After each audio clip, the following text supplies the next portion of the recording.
The last 3 years of war have shown no mercy to either side. The bitter fighting continues across Europe over land, sea, and air, leaving behind mountains of casualties and many more broken souls. The United States till now had remained neutral, but the mounting economic pressure and the return of Germany to unrestricted submarine warfare finally awakes the sleeping giant. On April 6, 1917, the United States declares war on Germany. Within months of the declaration, the U.S. Army launched the first universal draft. And despite enduring segregation in their own country, over 360,000 African Americans enlist, eager to show their patriotism in hopes of returning home as heroes. James is one of these men.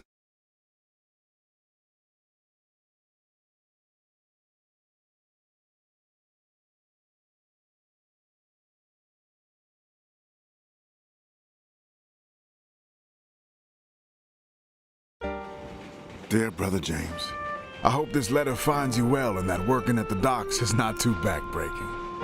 It's good to receive news from you and from home. Keeps my mind off of the war. We wallow in the trenches, in the mud among the rats and the dead bodies, afraid that if we stand tall, we might catch a bullet. But if you take anything from my letter, I want it to be this. Do whatever you can to stay away from this madness. You followed me everywhere when we were kids.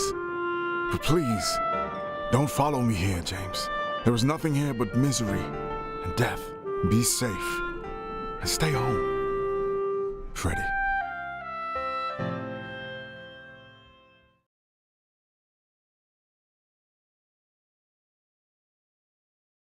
Query, no!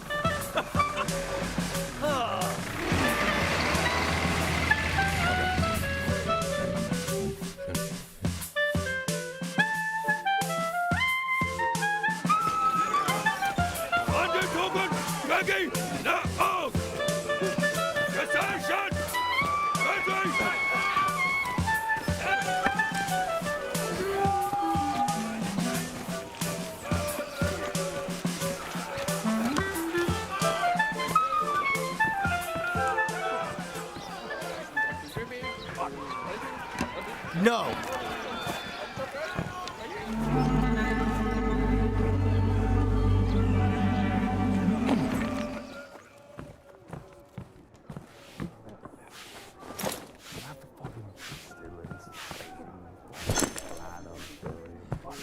Up! I ain't happy with it.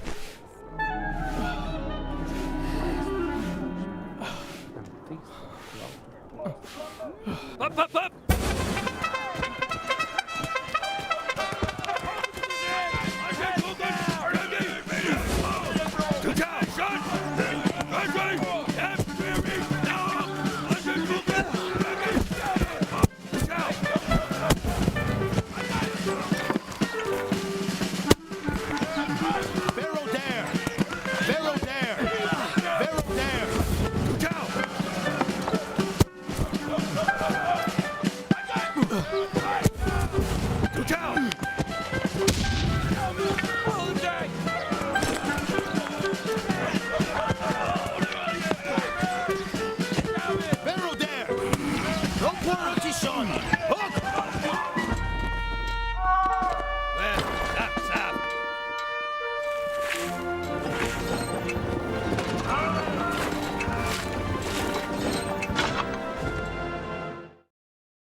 Dear Freddie, it's good to hear from you.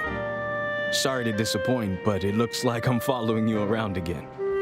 I've already enlisted with the 15th New York National Guard Regiment, or the old 15th, as they call us. We're done with our training and on our way to the front. We'll sail from New York to France. We're on our way to help you win the war. But don't you worry about me. I can take care of myself just fine. Your little brother, James.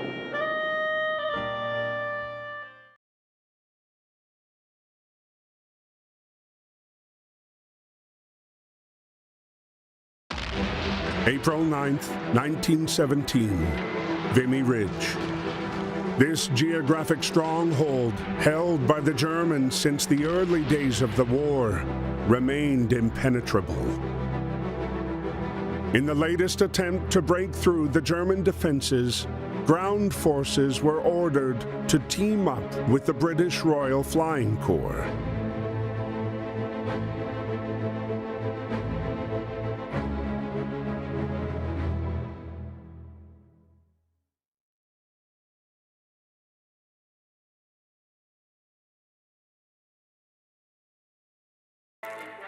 Before launching the attack, the soldiers were given a moment to write to their loved ones.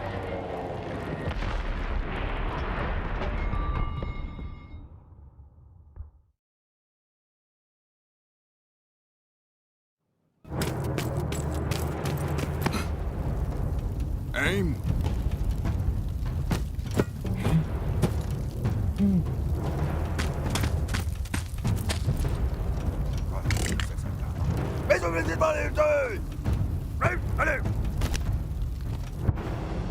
Interrupted by George's unconventional landing, Freddie soon learned that his unit was going to take part in the operation and be paired up with the peculiar British pilot, now grounded and without a plane to fly. 10 hot! Oh! Ready?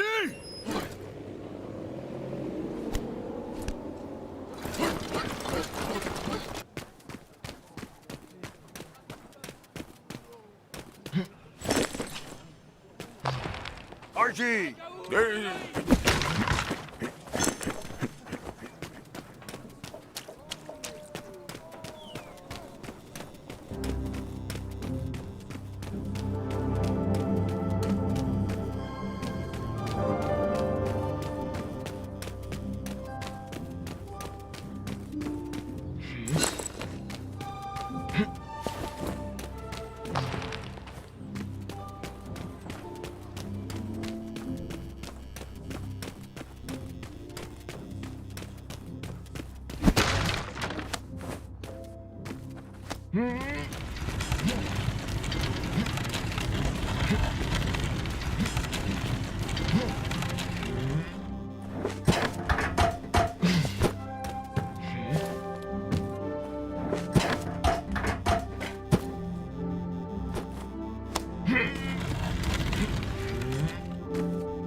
Despite his haphazard flying, George managed to pinpoint the enemy's location.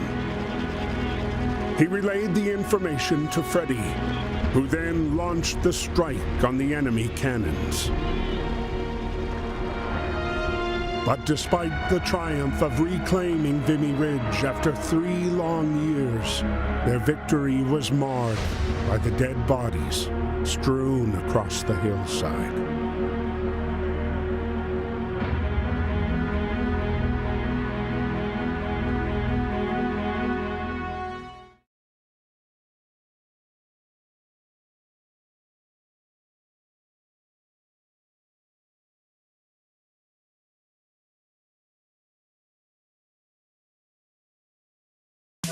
While Europe was torn apart by war, the U.S. had begun a massive mobilization in what many believed could permanently change the tide of the war.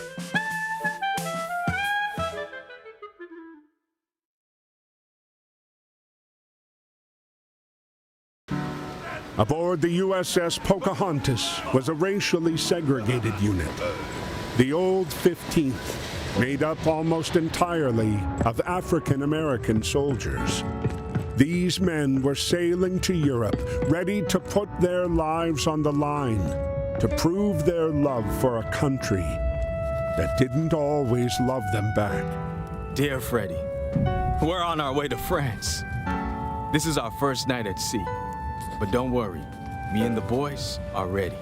Speaking of the fellas, I lucked out and I'm getting on good with a fine bunch of them. There's Fidgety Lang Edwards, who never puts down his drumsticks. Jack Harris, our medic from Chicago. Joey Brass is from Harlem and plays a mean banjo. And Chef Caldwell is always cooking up stuff for us. We just have to make sure to get served before B.B. Johnson. Great guy, but he can really put it away. Well, I gotta go now. Practice is about to start, and there's no jazz band without a clarinet. Stay safe. We'll see each other soon. Your brother, James.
As the Pocahontas continued to cross the Atlantic, their encounter with the German U-boat 155 brought them ever closer to the fight. Entering the battlegrounds of the war, their ship was spotted by Ernst.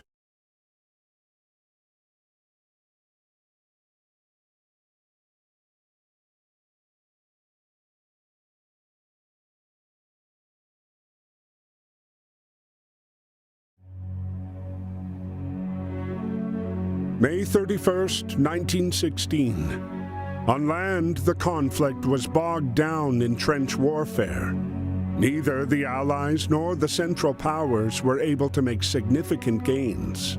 At sea, Allied forces dominated Germany, with a crippling blockade. Determined to stay away from the war, Ernst escaped to the solitude offered by the depths of the sea. It was here below the surface that he scavenged, hoping to eke out a living.